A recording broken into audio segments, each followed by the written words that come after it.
Sometimes people are in the best environment. They're brought up in the masjid. They're around people that remember Allah all the time. The best environment. Everybody around them is good. And you assume that if a person is in a very good environment, their upbringing is going to be good. That they're going to turn out okay. And on the other hand, if somebody's brought up in a very bad environment, then they're going to turn out bad.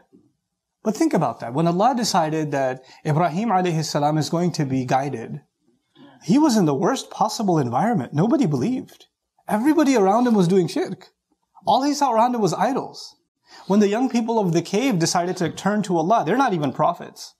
They're not even prophets. There's no good environment around them. They're young, they're wealthy, they can do whatever they want with their life, and yet Allah turned their heart. And they turned. Meaning, your environment doesn't decide whether or not you're going to turn out okay. That's not what decides it. On the other hand, you have the city of Medina. How many people would wish, if Allah gave us the opportunity to live in Medina at the same time as Rasulullah sallallahu alaihi wasallam? Any believer would take it, yeah, I'd love to be there. Yeah, I'll give up anything to be there. In the company of Rasulullah sallallahu alaihi wasallam in the city of Medina. And yet you have some of the worst hypocrites that have ever lived, living in the city of Medina, in close proximity to the Prophet sallallahu alaihi wasallam. Are they not in the best environment? They are. They're actually praying in the first row behind the Prophet sallallahu alaihi wasallam, some of the leaders of the munafiqeen. The environment doesn't decide whether or not you're going to be a good person or a bad person.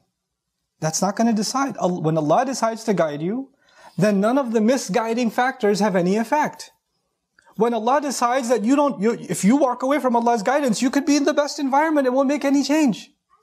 So we start assuming that maybe we can control our children's behavior or anybody's behavior if we change their environment completely.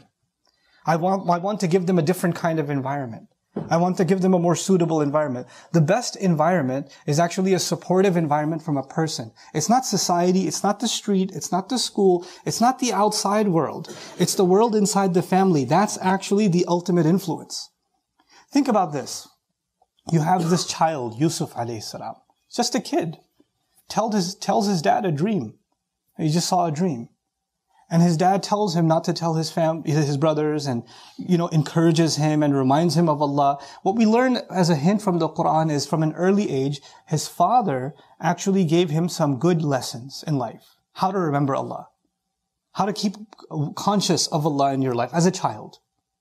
And clearly his family is not a good family situation. His brothers are no good. We learned that early on. So it's not like he's in a very healthy family environment.